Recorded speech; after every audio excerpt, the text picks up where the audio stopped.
cosas que tenemos. Vamos a señalarlo.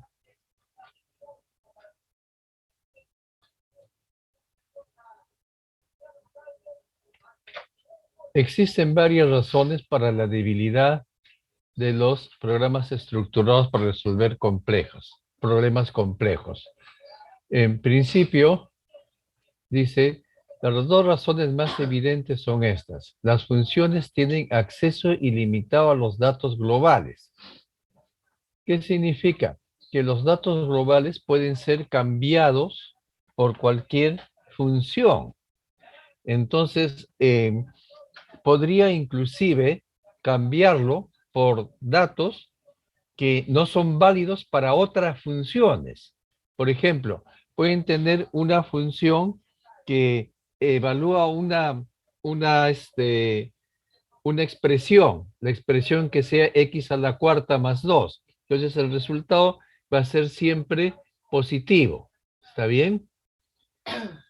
O mejor, una función que puede ser, por ejemplo, x cubo menos 17. Entonces, y esa función al 1 le va a asignar el valor de menos 16 a la variable global, pero luego entra otra función que extrae la raíz cuadrada. La raíz cuadrada de menos 16 no va a existir. Entonces, ese es el problema cuando las funciones tienen acceso ilimitado a los datos globales. Lo pueden cambiar de tal manera de que ese dato no sea válido para la otra función. Lo otro es que las funciones son inconexas. Muchas veces las funciones son independientes unas de otras y por tanto proporcionan un modelo bastante pobre de lo que es el mundo real. No es posible modelar el mundo real. Entonces, voy a borrar esto.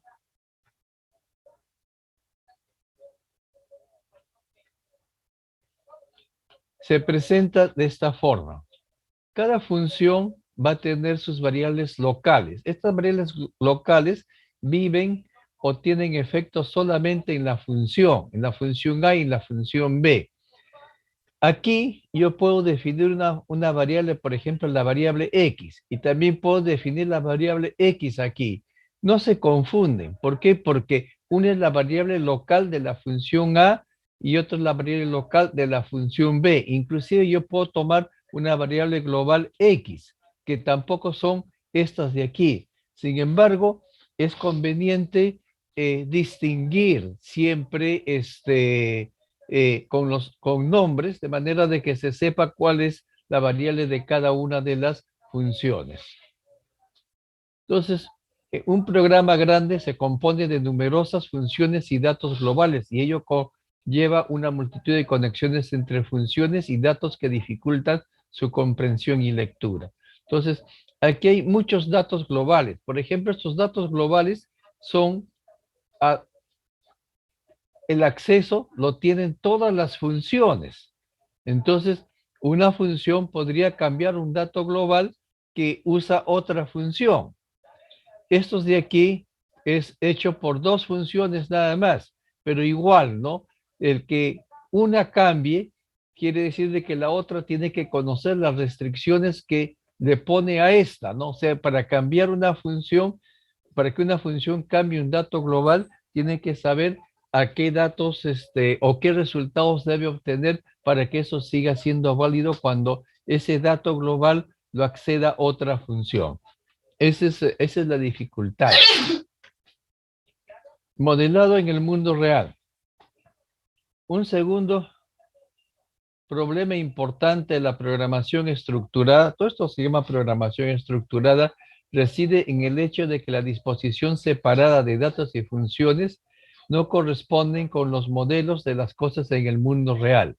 En el mundo físico se trata como objetos físicos, como personas, autos, aviones. Estos objetos no son como los datos ni como las funciones. Estos objetos son estructuras de datos, podemos llamar estructuras de datos, que son más complejas. Los datos con los que se trabaja en la programación estructurada son datos que tienen un solo tipo. Por ejemplo, todos son números, etcétera. Pero no puedo tener una estructura de datos que mezcle, bueno, bien difícil, un dato numérico con un dato de cadena. Entonces, esas estructuras son poco difíciles. O no podemos tener una estructura de datos que incluya dentro de ella misma funciones. Entonces, eso es cierto, ¿no? Entonces, los objetos complejos o no del mundo real tienen atributos y comportamiento. Los atributos, su edad, su profesión, su domicilio, la potencia, daño de construcción. En realidad, los atributos del mundo real tienen su equivalente en los datos de un programa. Esto es más o menos lo siguiente. Observen.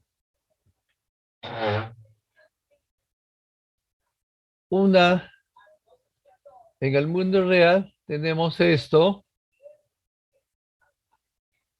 Aquí podemos decir que tendríamos 3 casillas. Una de estas es esta. Y aquí nosotros tendríamos un texto, por ejemplo, un DNI, una persona. ¿Una persona de qué corresponde? De un DNI y sus atributos. ¿Por qué le he separado en 3 casillas? Este también es un atributo, que es lo que dice aquí. Lo que pasa es que este atributo va a permitir identificar de forma fehaciente, de forma sin lugar a dudas, a un objeto. Yo le pongo aquí persona. ¿De qué consiste? Consiste de un atributo llamado DNI que lo identifica plenamente. Y luego dice atributos o características. Son las características. Entonces ponemos aquí atributos. Atributos. Y aquí vamos a tener el comportamiento. Comportamiento. Comportamiento.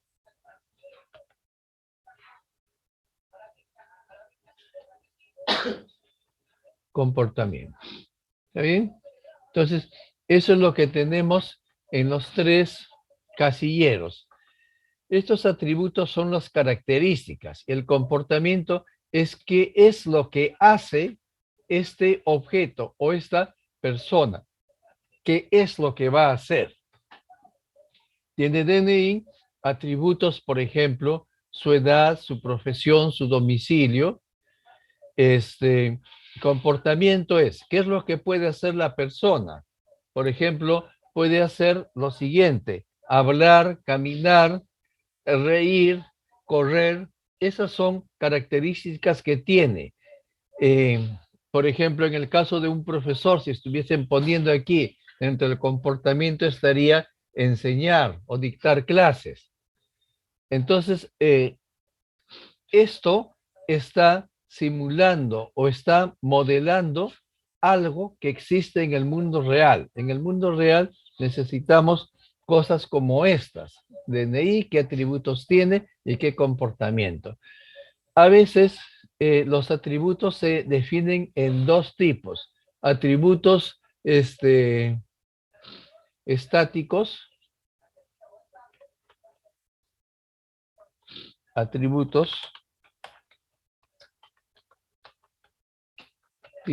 y atributos dinámicos.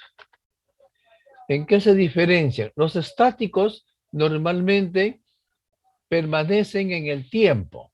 Por ejemplo, su DNI es un atributo estático que lo van a tener toda su vida.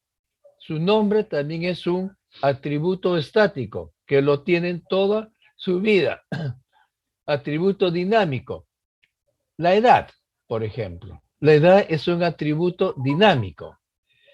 Su teléfono celular también lo pueden considerar como un atributo dinámico. ¿Qué otra cosa más? Bueno,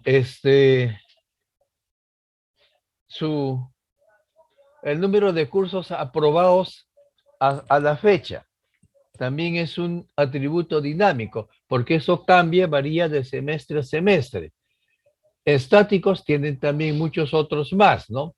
Entonces, su sueldo anual podría ser, o su sueldo mensual, eso es variable, es un atributo dinámico. ¿Por qué? Porque si es un profesor, puede suceder de que tenga por varios conceptos le paguen en un mes, entonces el sueldo no permanece constante y así sucesivamente. Entonces ustedes tienen cosas que son los estáticos y los dinámicos. Los estáticos van a permanecer con el tiempo o por lo menos un buen no cambian fácilmente. En DNI, muy difícil que les cambien, ¿no? Entonces vamos a borrar todos estos dibujos.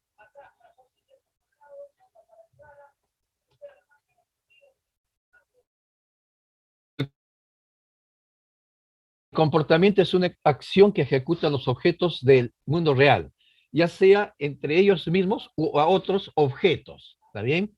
Muchas veces eso se da como una comunicación entre dos objetos y siempre es como respuesta a un determinado estímulo. Si usted pisa los frenos en un auto, el coche se detiene. Entonces,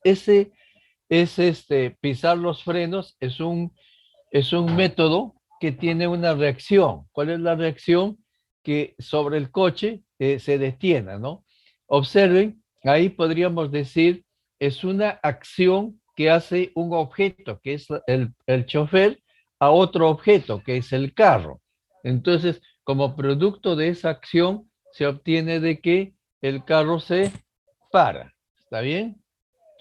Si se acelera, el auto aumenta su velocidad, etcétera. El comportamiento es, en esencia, es como una función. Se llama una función para hacer algo, ya sea a él mismo o a otros objetos. Visualizar, por ejemplo, la nómina de los empleados de una empresa. Por estas razones, ni los datos ni las funciones por sí mismas modelan los objetos del mundo real de un modo eficiente. La programación estructurada, la que hemos visto antes, mejora la claridad, fiabilidad y facilidad de mantenimiento de los programas. Sin embargo, para programas grandes o a gran escala, presentan retos de difícil solución. Esto por lo que acabábamos de mencionar de que las variables globales pueden ser cambiadas por cualquier función y no de la forma adecuada. Cada función tendría que tener conocimiento de qué es lo que hace en la otra función antes de poder entrar en acción, ¿no? Aquí viene el concepto de programación orientada a objetos. La programación orientada a objetos, la programación estructurada se basaba fundamentalmente en qué cosas que hemos visto. Si ustedes se acuerdan, se, se basaba en cómo fluyen los datos, qué cambios tiene la información de entrada para llegar hacia la salida.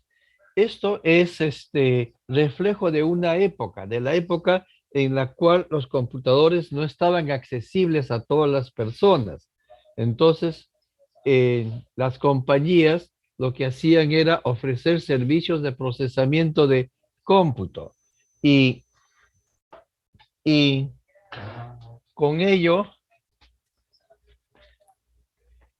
y con ello procesaban información de diferentes empresas, pero esa información seguía datos especiales, o sea, un procesamiento especial, me daban los datos, por ejemplo, para elaborar una planilla, se ingresaban esos datos y salían los datos. Eso no quiere decir que ahora no se haga eso también.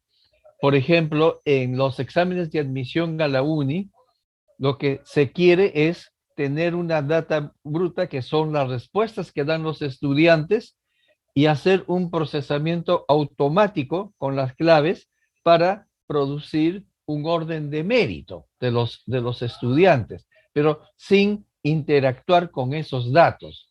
En la programación orientada hacia objetos, que es para la vida real ya, simula el comportamiento. Por ejemplo, ahí tenemos los cajeros automáticos. Es una comunicación entre una persona y una persona que es un objeto y, y un cajero automático que es otro objeto, que se mandan mensajes para ver qué es lo que hacen.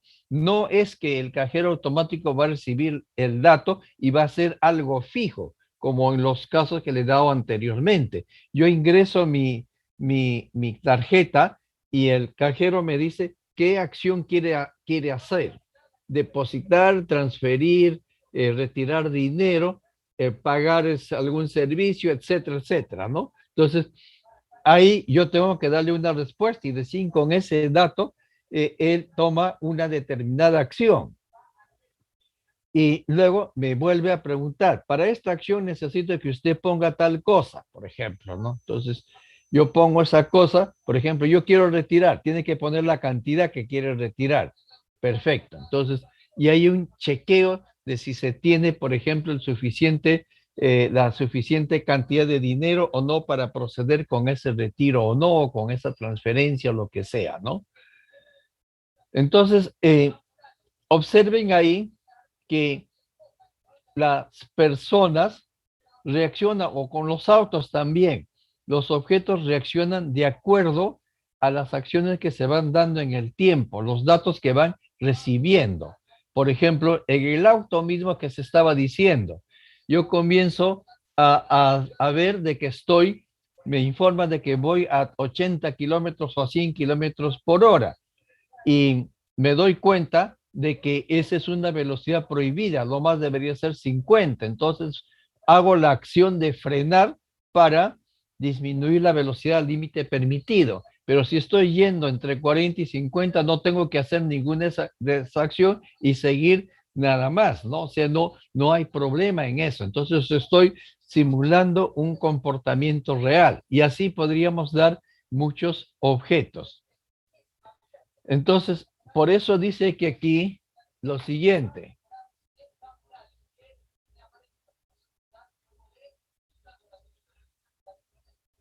En lugar de intentar ajustar un problema al enfoque de procedimientos, intenta ajustar el lenguaje al problema. O sea, nos vemos así el problema. ¿Qué es el problema? La idea es diseñar formatos de datos que corresponden con las características esenciales de un problema. La idea fundamental de los lenguajes orientados a objetos es combinar en una única unidad o módulo tanto los datos como las funciones que operan sobre esos datos. Por eso teníamos los datos que son los atributos y las funciones, ¿no? Las funciones o el comportamiento, ¿no? Entonces eso es lo que teníamos aquí, ¿no? Normalmente hay un atributo especial que permite identificar a un objeto. La estructura se llama una clase y un objeto es un elemento de clase. Por ejemplo, yo puedo definir la estructura de una persona que tiene tal cosa. El objeto Juan, ya pongo los datos reales que pueda tener Juan. ¿Está bien?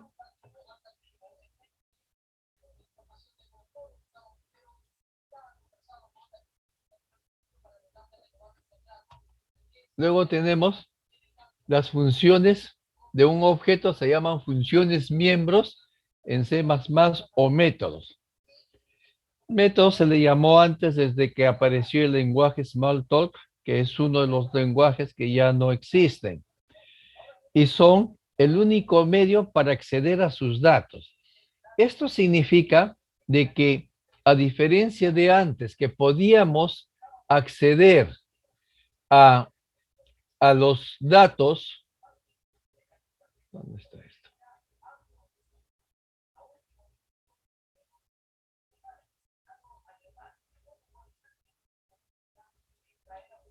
Antes podíamos acceder a los datos en forma global.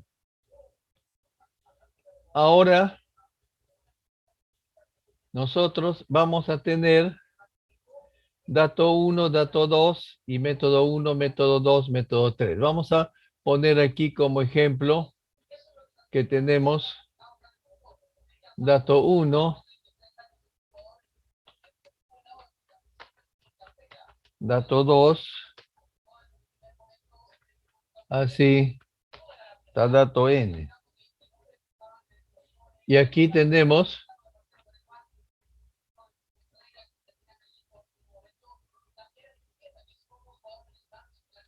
función 1, función 2, función 3, función n. ¿Está bien? Entonces, lo que está diciendo es de que un externo no puede venir a acceder a este dato directamente. No puede. Esto no está permitido. Lo que hace el externo es acceder se comunica con una función, de repente vamos a una función, y esta función es la que tiene acceso a uno de los datos, ¿correcto? Entonces, así funciona. ¿Está bien? Entonces, no tiene acceso más que a través de esto, o sea, a través de las funciones, o sea, los datos de una u otra forma están protegidas. Ahora, esto que les estoy diciendo es la esencia de lo que tenemos, pero no necesariamente cerca. Es cierto, porque algunos de ustedes me podrían decir, usted está mintiendo, profe. Y tiene razón. ¿Por qué? Porque depende cómo se han puesto cada uno de los datos. Si yo declaro los datos como públicos, entonces quiere decir de que cualquiera puede acceder a estos datos. ¿Está bien? Si yo declaro público, cualquiera accede a estos datos.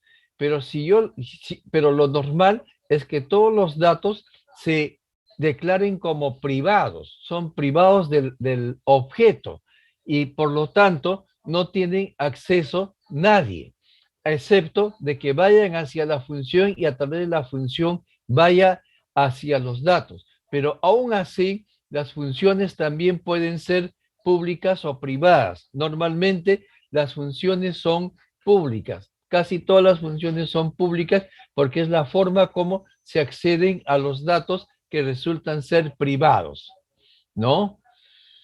Observen, por eso dice lo siguiente.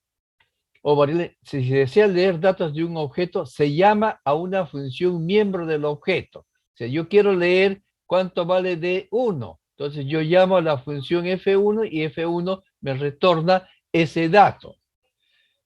¿No es cierto? Si se accede a los datos y se devuelve un valor.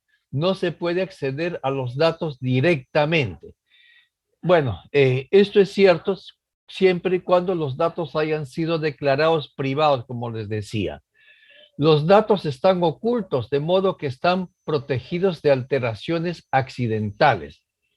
Los datos y funciones se dicen que están encapsulados en una única identidad. El encapsulamiento de datos y la ocultación de los datos son términos claves en la descripción de lenguajes orientados hacia objetos. Por ejemplo, si yo tuviese una entidad que se llama círculo, aquí le voy a poner círculo, círculo, y aquí le voy a poner un objeto de la clase círculo. Y pongo aquí su nombre, que va a ser un nombre único, y su radio, y así. Entonces yo digo círculo, su dato es C1, su identificador, ese es su nombre. Su valor es radio. Y aquí yo tengo una función, vamos a ponerle este aquí, R es privado. O sea, no se puede acceder a este dato. Y yo voy a poner área. Y aquí pongo el área pi r cuadrado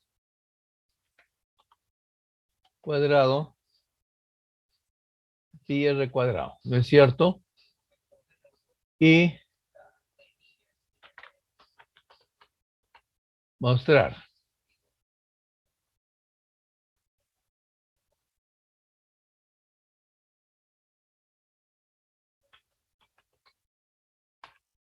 Observen, a lo que les decía, esta función, que es la que calcula pi r cuadrado, puede ser una función que es también privada. Entonces, si es privada, los elementos externos no pueden acceder a esta. ¿Y eso por qué lo hago? Porque yo quiero de que nadie tenga acceso a esta fórmula. ¿Por qué? Porque si no, me lo podría cambiar. Entonces, en lugar, yo le genero una función que sea pública, que es mostrar, que es esta de acá, a esta sí puede acceder, y esta, como está en el círculo, accede al área, porque ellos sí pueden acceder. Entonces, este tiene la fórmula. Entonces, de esa manera, yo protejo la fórmula. ¿Está bien? Entonces, nosotros tenemos ese tipo de cosas. Por eso dice, el encapsulamiento de datos, la ocultación de datos son términos clave en la descripción de los lenguajes orientados a objetos. Entonces, ese es el paradigma, digamos, esos son los objetivos principales cuando nosotros hablamos de la programación orientada hacia objetos. Vamos a borrar todos los dibujos.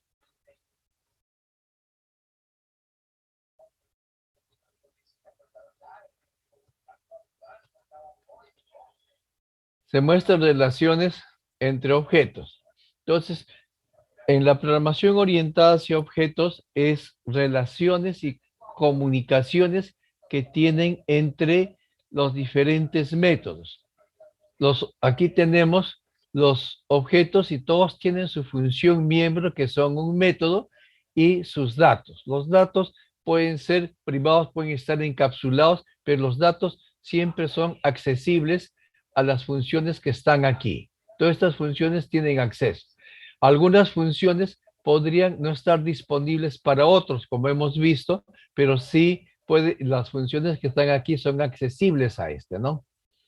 Entonces, y cosas así. Eso también se hace muchas veces con los datos. Los datos, algunos pueden ser públicos. Por ejemplo, en la facultad, mi DNI, mi nombre, es un dato público. Cualquiera lo puede ver. Mi número de teléfono creo que también, no sé hasta qué punto eso es cierto, pero son datos que son públicos, pero hay datos que son, no, una cosa que es público es el correo electrónico. Mi correo electrónico es público, todos ustedes lo saben, y todo aquel que quiera tener una conversación conmigo o me desea enviar un mensaje, pues puede acceder a mi correo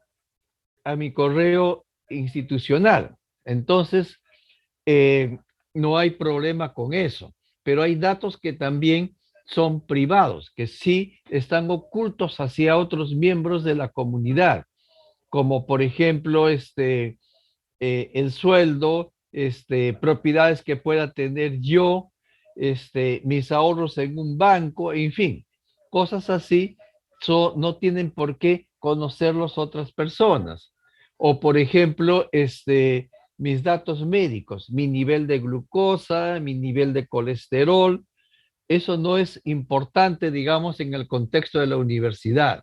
Pero si yo voy a una clínica donde me atiendo, entonces esos datos como glucosa, presión arterial, esas cosas sí son importantes y esos tienen que ser datos públicos para todos los médicos que me están atendiendo. Entonces, también depende de la aplicación que se esté haciendo. Si es una aplicación universitaria, es una aplicación de negocios, es una aplicación médica, etcétera.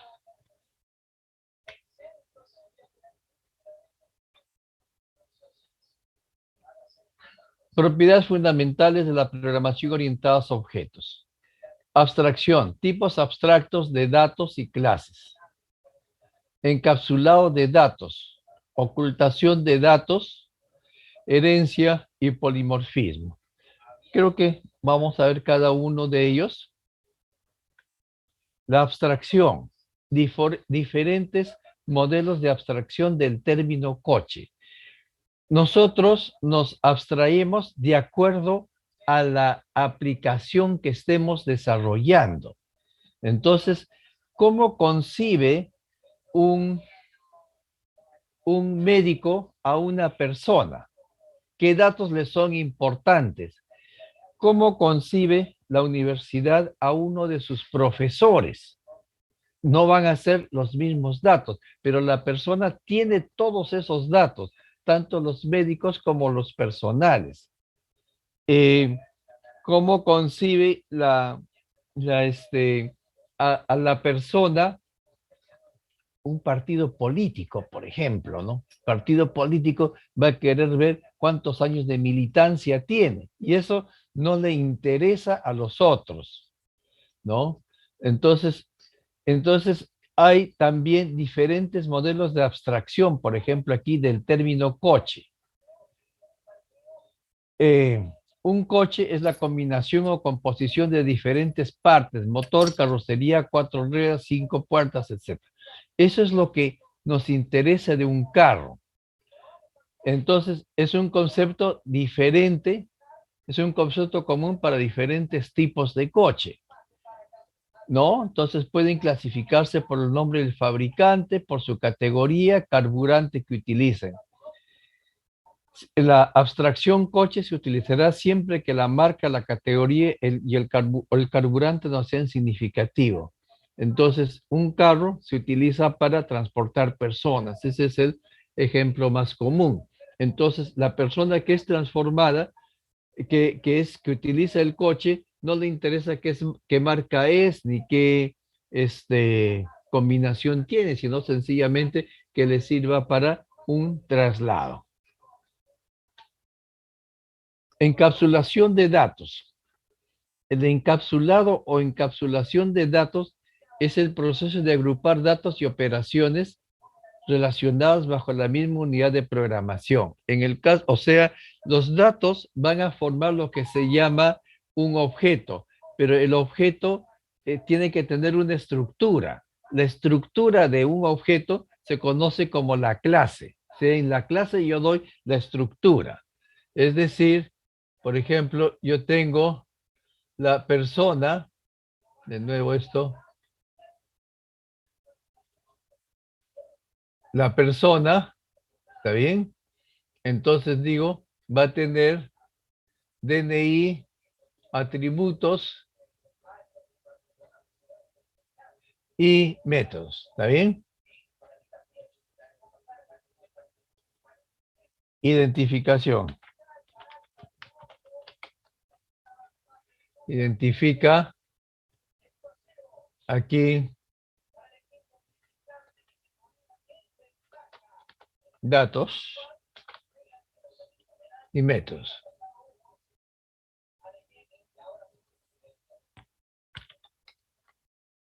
Y un elemento puede ser como sigue.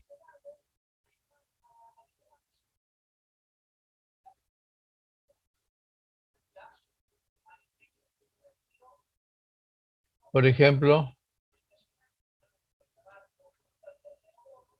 el objeto Juan.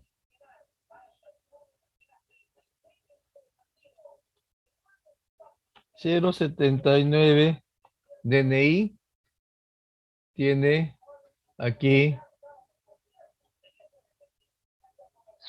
campos,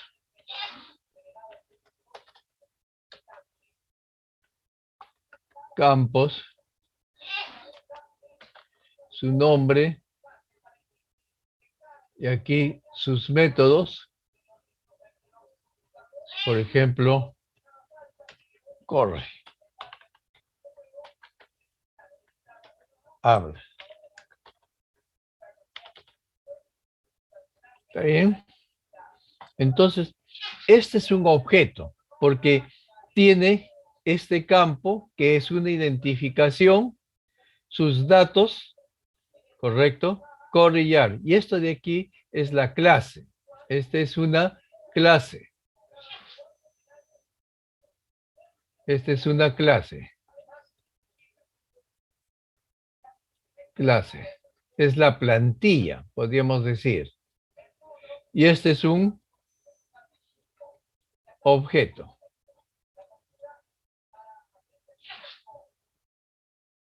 Un objeto. Donde hemos puesto, de acuerdo a la estructura, ya datos. ¿Está bien? Entonces, es el proceso de agrupar datos relacionados bajo una misma unidad de programación. La unidad de programación es la clase. En el caso de los objetos que poseen las mismas características, se agrupan en clases, que no son más que unidades o módulos de programación que encapsulan datos y operaciones. La clase define la estructura o cómo va a ser un objeto de esta clase.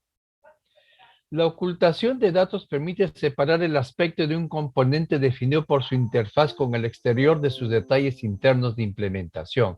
Los términos de ocultación, information hiding y encapsulación de datos, data encapsulation, se suelen utilizar como sinónimos, pero no siempre es así, muy al contrario, son términos similares pero distintos.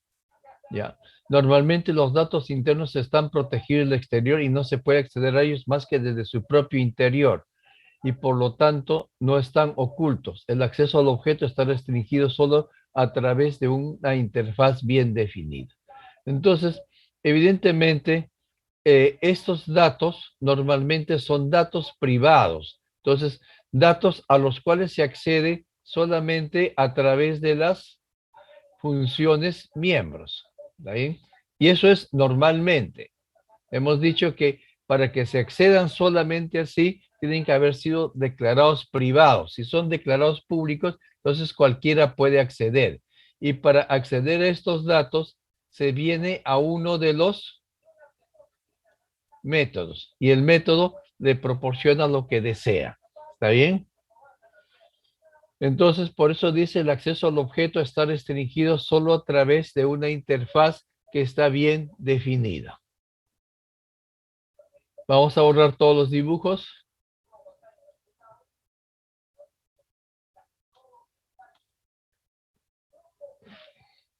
El diseño de un programa orientado a objetos contiene al menos los siguientes pasos. Identificar los objetos del sistema. Agrupar en clases a todos los objetos que tengan características y comportamientos comunes. Muchas veces lo que se hace es, si bien es cierto, podemos definir e identificar los objetos, nosotros decimos, bueno, este es un objeto, pero entonces pueden haber en mi sistema más objetos de esta forma. Entonces lo que tengo que hacer es definir una clase que los agrupe a todos. Y entonces, por ello dice agrupar en clases a todos los objetos que tengan características y comportamientos comunes. Luego se identifican los datos y los métodos u operaciones de cada una de las clases. Identificamos las relaciones que pueden existir entre las clases. Normalmente se comunican a través de mensajes bien definidos. Un objeto es un elemento individual con su propia identidad. Por ejemplo, un libro, un automóvil. Una clase puede describir las propiedades genéricas de un ejecutivo de una empresa. Por ejemplo, la clase ejecutivo. Nombre, título, salario, cargo, etc. Mientras que un objeto representa a un ejecutivo específico. Luis McCoy es el nombre, el título es director general, su salario es tanto, su cargo es tanto. En general, una clase define qué datos se utilizan para representar un objeto y las operaciones que se pueden realizar sobre esos datos. ¿Está bien? Encapsulación de datos. Cada clase tiene sus propias características y comportamientos. En general, una clase define los datos que se utilizan y las operaciones que se pueden ejecutar sobre esos datos. Una clase describe un objeto. En el sentido estricto de programación, una clase es un tipo de datos. Diferentes variables se pueden crear de este tipo. En programación orientada a los objetos, estas se llaman instancias. Las instancias son, por consiguiente, la realización de los objetos descritos en una clase. Estas instancias constan de datos o atributos descritos en la clase y se pueden manipular con las operaciones definidas dentro de ellas. ¿Correcto? Los términos objeto e instancia son sinónimos, se utilizan como sinónimos, aunque mayormente nosotros vamos a usar el término objeto. Si una variable de tipo carro se declara, se crea un objeto carro, o sea, una instancia de la clase carro. Las operaciones definidas en los objetos se llaman métodos. Cada operación llamada por un objeto se interpreta como un mensaje al objeto que utiliza un método específico para procesar la operación. Claro que los lenguajes para llamar a un método de un objeto utiliza el punto. Por ejemplo, yo puedo decir algo así como esto.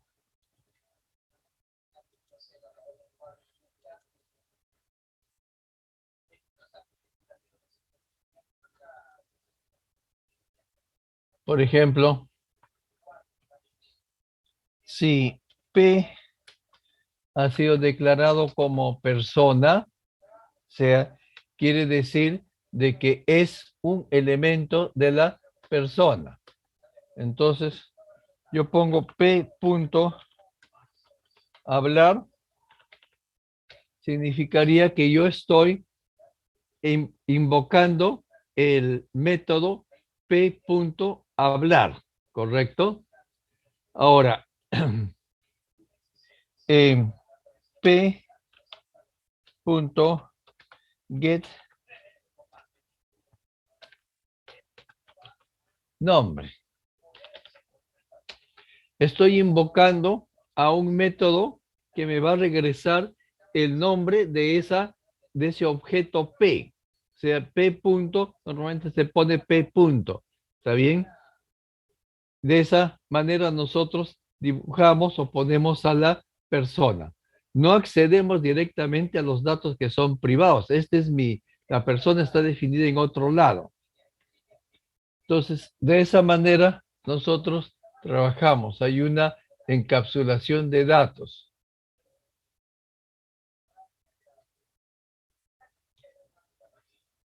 En el diseño de programación de programas orientados a objetos se realiza en primer lugar el diseño de las clases que representan con precisión aquellas cosas que trata el programa.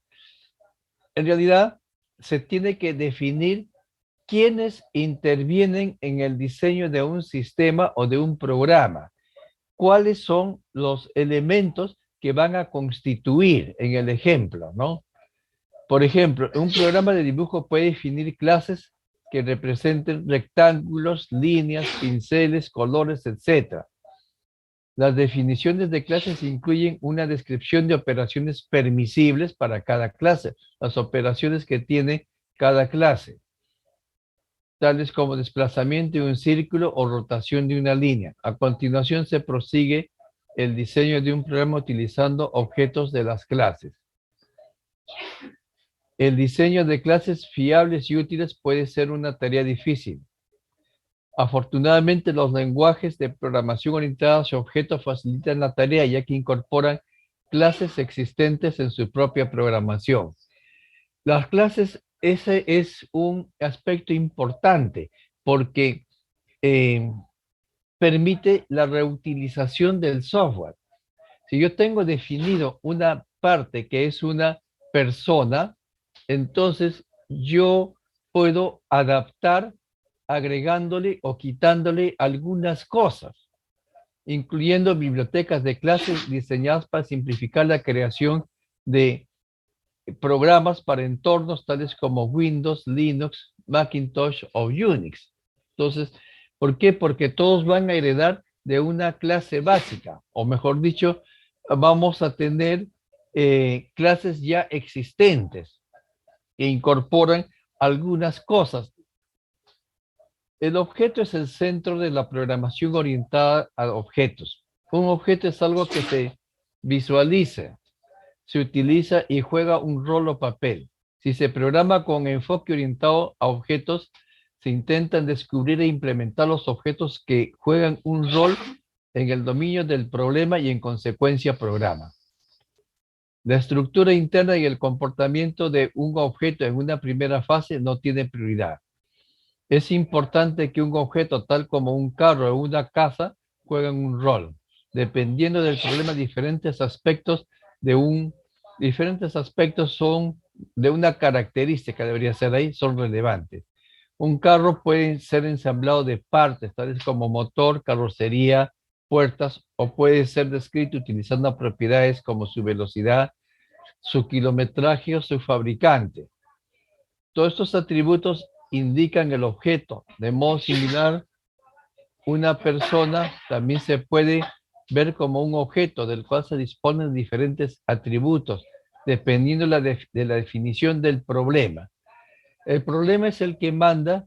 ¿Por qué? Porque una persona o un carro o algo pueden tener muchas características y dependiendo, como les había comentado hace poco, del problema que se está resolviendo, entonces vamos a definir los atributos que nos interesan, ¿no? Por ejemplo, aquí dice, todos ellos, color de cabello, altura, peso, profesión, todo eso lo tiene la persona, pero todos esos atributos son relevantes para el problema que estamos estudiando. Entonces, ¿o qué es lo que necesitamos? Un objeto no necesariamente ha de realizar algo concreto o tangible.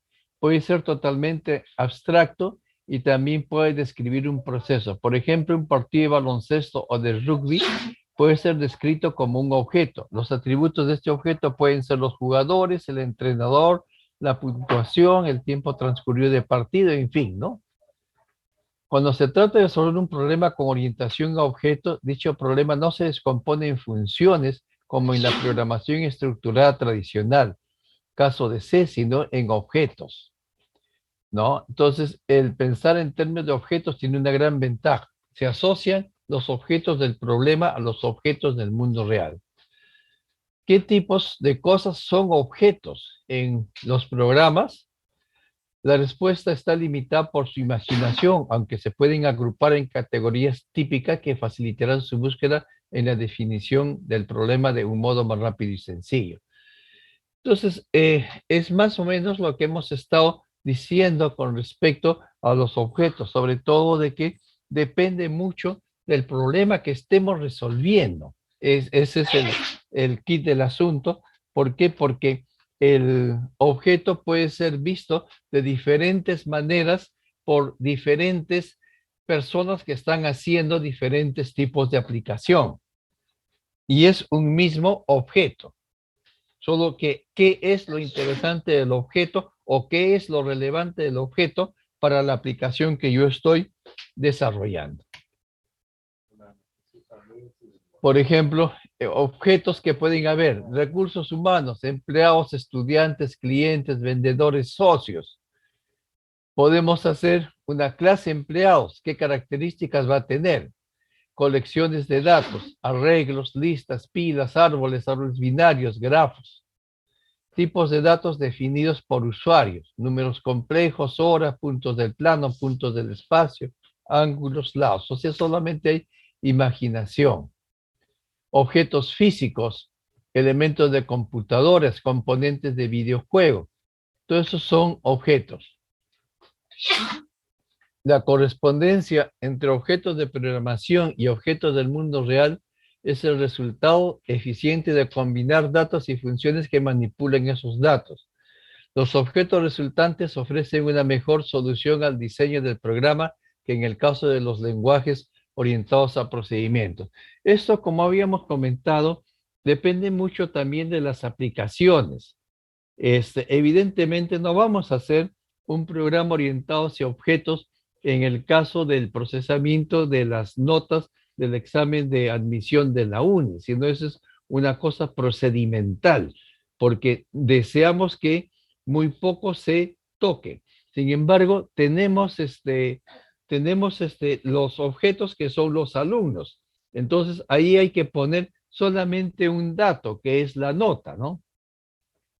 Un objeto se puede definir desde el punto de vista conceptual como una entidad individual de un sistema y que se caracteriza por un estado que es definido por sus atributos y un comportamiento. Desde el punto de vista de implementación, un objeto es una entidad que posee un conjunto de datos y un conjunto de operaciones. La representación de objetos en UML. UML es Unified Modeling Language, es un lenguaje de modelamiento unificado. Unified, sí, sí. Lenguaje unificado de modelación, no es un lenguaje de programación. Muchas veces se presenta como un rectángulo, siempre es como un rectángulo definido con tres cosas. Un identificador, sus datos y sus funciones. Esa es la notación completa, pero para definir, digamos, en un primer acercamiento, se puede definir un objeto de esta forma. Toyota es un carro de la clase carro. McCoy es un objeto McCoy de la clase persona, pero no está diciendo qué más tiene, ¿no? Entonces, aquí esto es más que nada para representarlo y poder hacer un modelamiento de un problema o de una situación. Las clases en la programación orientada hacia objetos, los objetos son miembros de clases. En esencia, una clase es un tipo de datos, al igual que cualquier otro tipo de datos definido en un lenguaje de programación. La diferencia reside en que la clase es un tipo de dato que contiene datos y funciones. ¿Está bien? Una clase contiene muchos objetos y es preciso definirla, aunque su definición no implica creación de objetos. Una clase siempre contiene muchos objetos y es preciso definirla. Una clase es, por consiguiente, una descripción de un número de objetos similares. Madonna, Sting, Prince, Juanes son miembros o objetos de la clase músicos de rock. Un objeto concreto, como Juanes o Carlos Vives, son instancias o son objetos de la clase músicos de rock. Aquí vamos a tener algo importante. Una clase va a empezar, ya lo he visto yo, ya lo he estado haciendo. Una clase va a empezar con una clase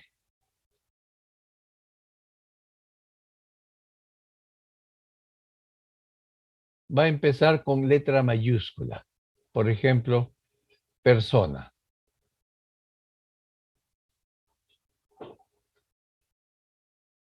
Esta es una convención y un objeto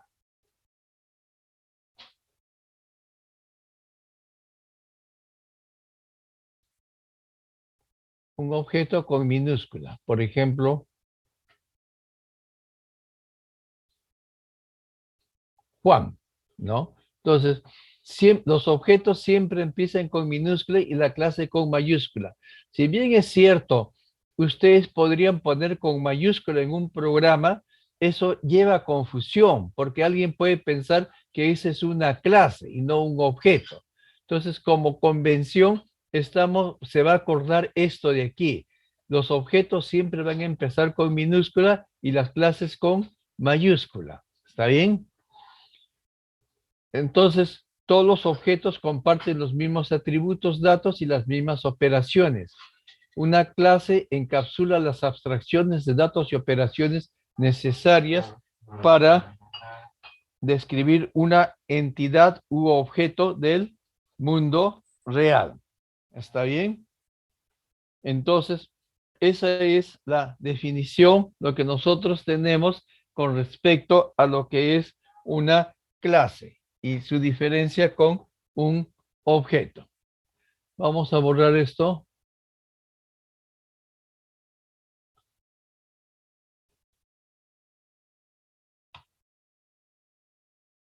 En UML, en el lenguaje de modelado, se representa nombre de la clase, atributos, métodos, y hay otro que se llama excepciones, etcétera. En la programación, solamente cuando ustedes programan,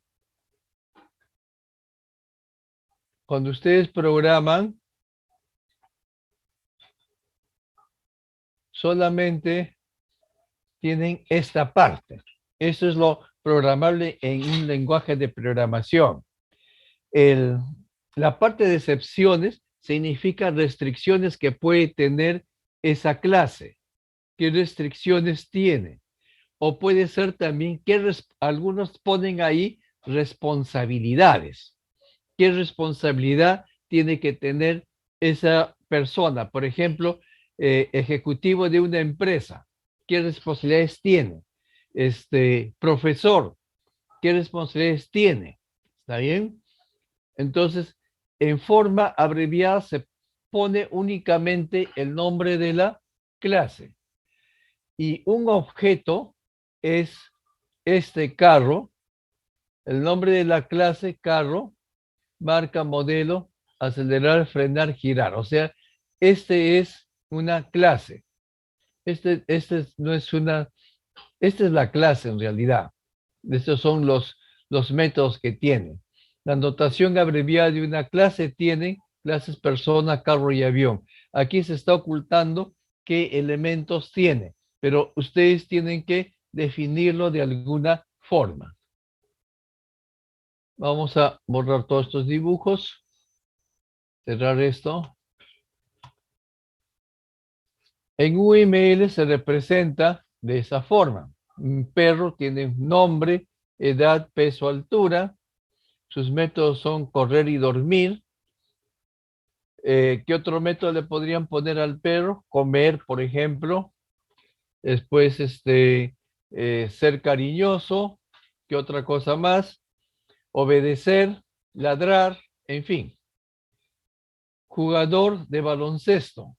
Observen, eso está tratando de una persona, pero los atributos que se les ponen son los que, en los que estamos interesados para que represente lo que es un jugador de baloncesto.